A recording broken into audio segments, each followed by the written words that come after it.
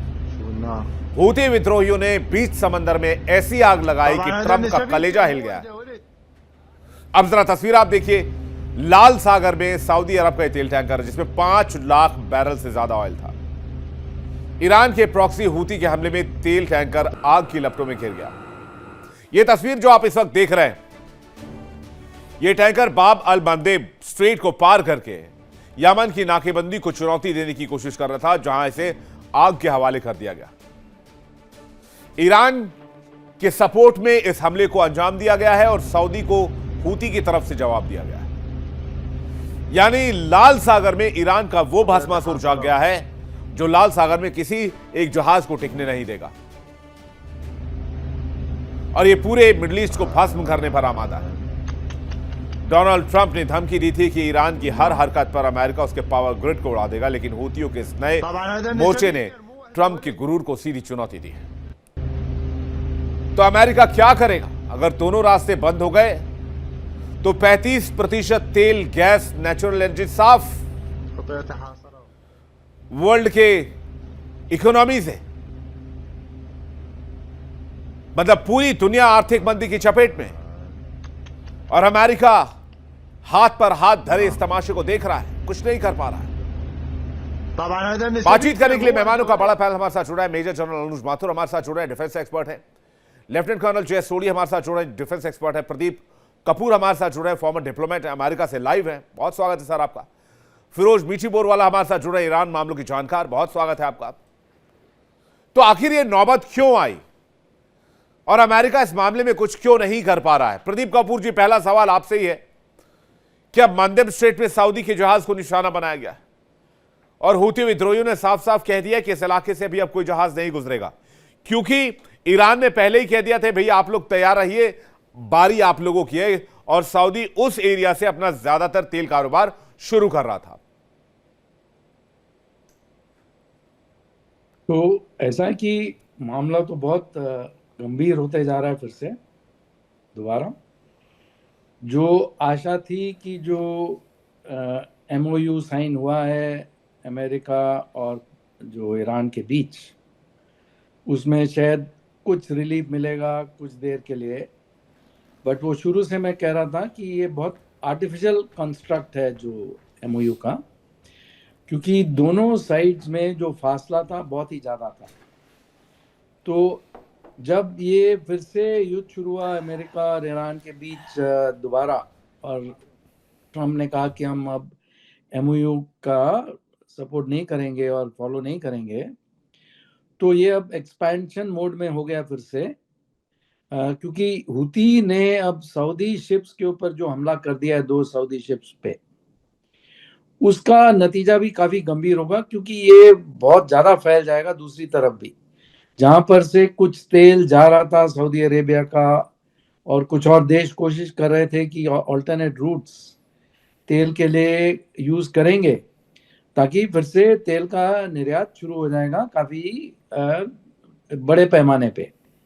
तो अब ये अटैक्स होने के कारण जो रेड सी, जो गल्फ ऑफ एडन, जो सारा उस तरफ बाब एल मंडेब, जिसका नाम ही है दी सी ऑफ टीयर्स, तो वो सब अब उसमें बहुत ज़्यादा अब रुकावट आएगी, और पाकिस्तान भी इस समस्या में अब बहुत मुश्किल हालात में पड़ जाएगा, क्योंकि शुरू से मैं कह रहा हूँ कि जहाँ पर पाकिस्तान जैसा देश मीडिएटर हो, वहाँ पर मीडिएशन को सक्सेसफुल होना तो बिल्कुल असंभव है, क्योंकि वो बहुत ही अजीब सा देश है, एपिसेंटर ऑफ टेररिज्म है, टेररिस्ट सपोर्टिंग स्टेट है, तो उसको कोई काबिलियत नहीं है कि वो किसी 2 देशों के बीच में पीस का एग्रीमेंट करवा सके।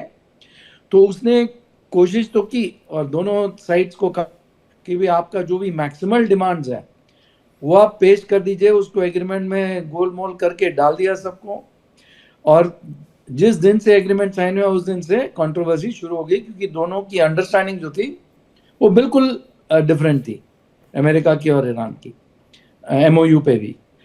तो ये तो होना ही था, एक्सपेक्टेड था, बट इस हद तक अब फिर बढ़ते जा रहा है, क्योंकि जो पाकिस्तान और सऊदी का एक डिफेंस एग्रीमेंट भी साइन हुआ है, जहाँ पर पाकिस्तान इज सपोज्ड कि जब अगर सऊदी पे कोई अटैक हो तो पाकिस्तान को उस वार में उतरना जरूरी है, तो एग्रीमेंट हो रखा है। तो अब पाकिस्तान को उस एग्रीमेंट से कैसे वो निपटेगा, ये देखना दुनिया को देखना है, क्योंकि वो अब पीछे नहीं हट सकता और आगे भी नहीं बढ़ सकता। तो एक त्रिशंकु की हालत में फंस गया है, पहले ईरान और अमेरिका के बीच और इजराइल के बीच, और अब सऊदी और हुतीस के बीच में। पाकिस्तान के का भविष्य तो वैसे ही प्रदीप सर बेड़ा गर्क है, उसका तो पता नहीं क्या ही ऊपर वाला ही मालिक है, लेकिन मंदेब स्ट्रेट पे फंसाकर अमेरिका के भी फ्यूचर और वर्ल्ड का भी फ्यूचर फंसा रखा है ईरान ने ना। और अमेरिका के होने के बावजूद हुती विद्रोही, वो छोटा सा प्रॉक्सी है, बहुत बड़ा प्रॉक्सी नहीं है, सऊदी के जहाज को निशाना बना रहा है। मेजर जनरल अनुज माथुर साहब, क्या हो रहा है? जय हिंद विवेक। जय हिंद। देखिए, हाँ बिल्कुल साफ क्लियर कट हिसाब किताब है।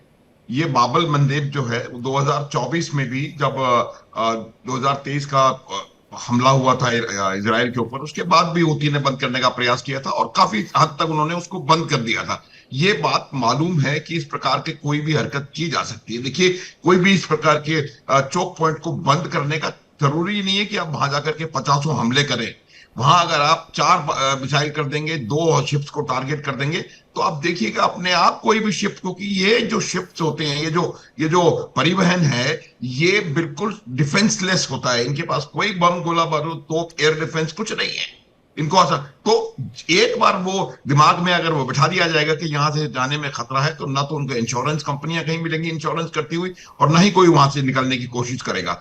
तो ऐसे जगह पर किसी भी प्रकार की जगह को चोक करना कोई बहुत बड़ी बात नहीं है। अमेरिका देखिए बहुत ज्यादा चालाक, कहूंगा ये शब्द का प्रयोग माफी चाहता हूं शब्द के लिए, लेकिन वही शब्द मेरे दिमाग में आ रहा है, मुल्क है, और उसको ना तो होर्मुज के बंद होने से कोई फर्क पड़ रहा है, और शायद उसको कोई बहुत ज्यादा अंतर बाबल मंदेब के बंद होने से भी पड़ेगा, जिसके ऊपर बार बार उन्होंने कई दफा ये कहा है डोनाल्ड ट्रंप ने कि भाई अगर तुम्हारे को तकलीफ है तो आके खुलवा लो स्ट्रेट ऑफ होर्मुज। देखिए इंडिया डेली 24/7 अब आपके स्मार्ट टीवी पर। इंडिया डेली मौजूद है सभी डिजिटल प्लेटफॉर्म पर लाइव और लगातार। इंडिया डेली 24/7 हर दिन राष्ट्र को समर्पित।